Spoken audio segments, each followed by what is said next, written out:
Let's talk about data-driven decision-making today. Currently, people have access to vast amount of data and a lot of modern analytical tools. But why so many organizations still struggle to integrate the data-driven decision-making in their daily operation? And if data is supposed to be the new oil, why so many key decisions still decide by the gut feeling, past habit, or the loudest voice in the room? Is that because the managers and the teams don't understand the benefit of the data? Or there's something deeper holding them back? Fears, frustration, or maybe fundamentally the lack of the trust of the data.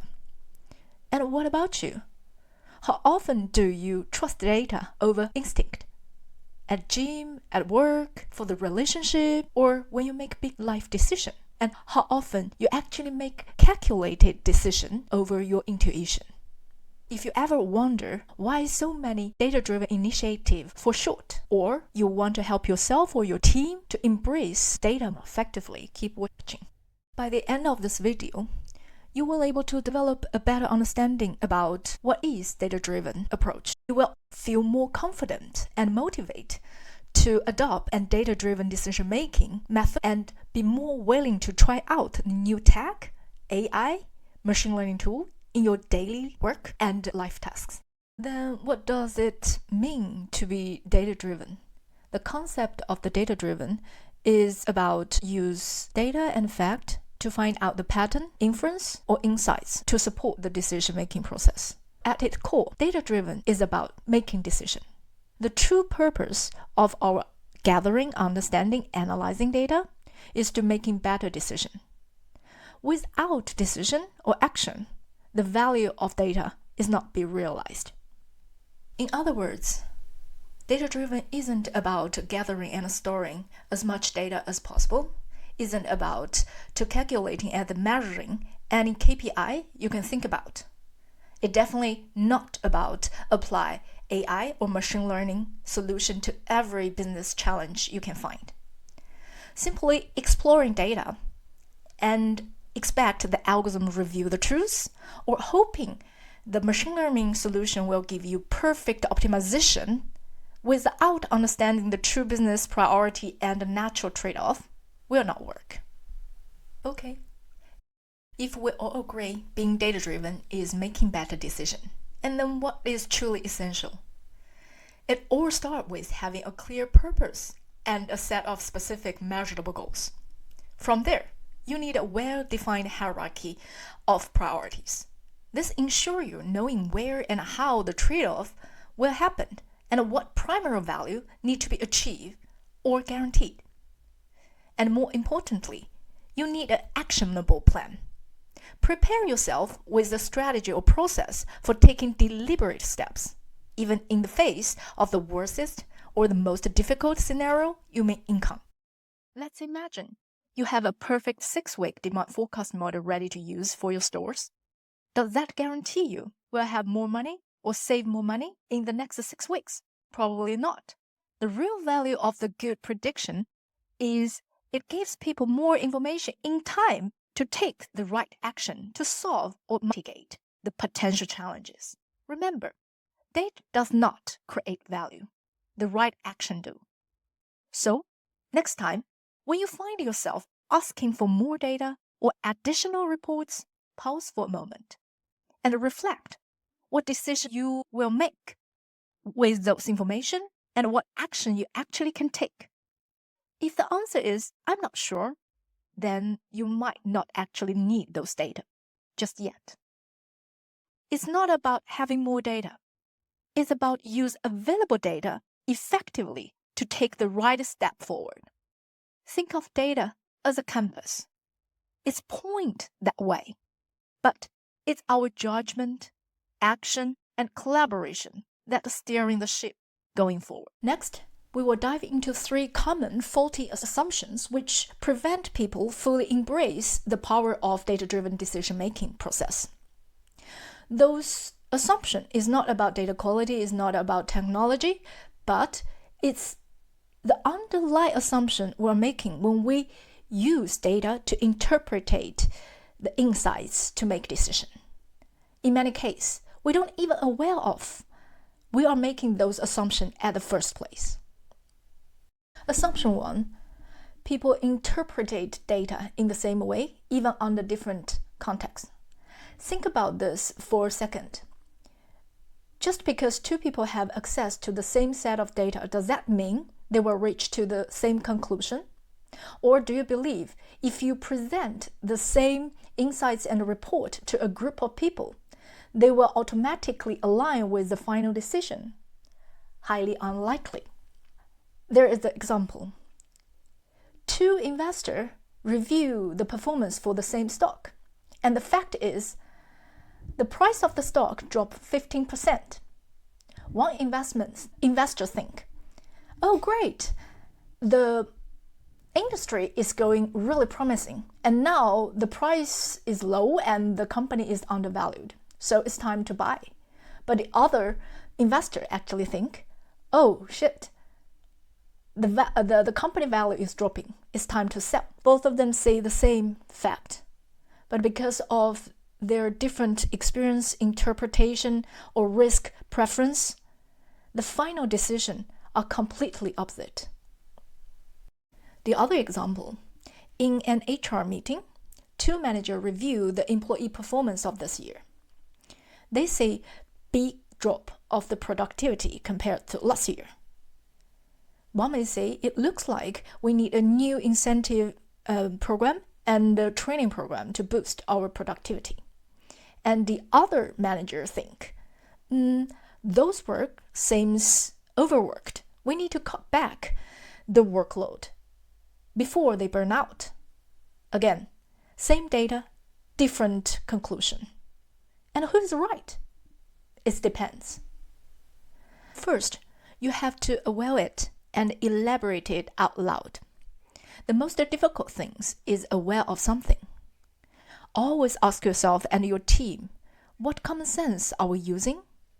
What kind of assumption we are assuming, and whether or not those assumptions hold truth all the time. If we remove those assumptions, what conclusion we can draw from that? That is easier to revisit data with a fresh perspective and adapt to a new circumstance. Second, use scenario planning. You can always use what-if scenario to explore different possibility. Use same set of data to explore different outcomes. And also try to aware or change the internal pressure and external environment, and to think what could happen and how will you handle the situation. Third, it's about encourage different perspective in the team discussion. That is why we want the cross-function team at the first place, and we embrace diversity within the team. Let's move on to our second false assumption. The calculated result will always outperform the gut feeling. Have you ever heard of this? Because we are data-driven, so it's better to follow our deep learning model demand forecasting rather than the store manager's manual request. Or we need to actually launch the feature B instead of feature A, because this is what our sample A/B testing said. Instead, we need to think about feature A is actually more aligned with our brand image, because we're data-driven. Or something like this. We shouldn't listen to our drivers' prediction about possible delay of specific goods, because it's against our advanced G-boost model. What's the problem? Let's be honest. Data can be powerful, but not every information can be captured in data format, especially the data available for us. So if we only follow the data on hand, it limited us from seeing the reality. There are insights that go beyond just the data. Gut feeling often get a bad reputation, but here's the truth. Experts' gut feeling aren't just wild guess or bad impulse decision. This subtle, hard-to-find instinct that built on years, sometimes decades of experience. They're shaped by countless real-world situations, people are facing and learning from. Situation can't always be captured neatly in a spreadsheet. That is why deep learning model might predict the sales trends right over the next 3 months in a high probability. But in the moment, the manager's judgment can often be more accurate because they were interact with a similar situation before and they can sense the subtle change in the new reality. That's come to our second key takeaway. Not all information can be captured by data. Knowing what data can or cannot tell you is critical. The best decision comes from a balance of data and intuition. At the end of the day, being data-driven doesn't mean ignore human judgment, gut feeling, or real-time feedback. It's about balancing all these elements, use the data as a powerful tool, but never forgetting the human wisdom is not replaceable. Here are a few tactics you can use to balance data with the gut instinct. First, value human input alongside the data. Encourage decision maker to weight both the data and expert intuition, especially in the complex, uncertain situation, or we know the information is hard to capture in data format. Second, use data to support, not to replace human judgment. Think of data as a tool to support the decision, but not the one to make them for you.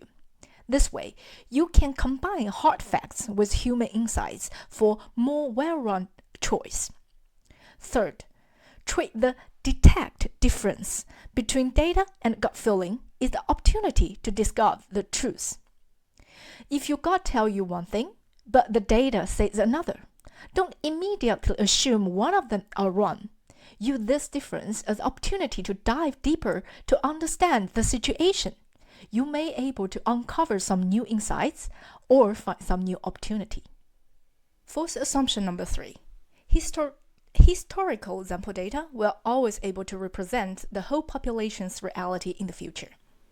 Sounds ridiculous, but often happened. If you don't come from a statistic background, this assumption can be a little bit hard to grasp, but be with me. Let's imagine you want to attract a more potential customer, so you decide to analyze 10% of your existing customer to understand their behavior and generate insight.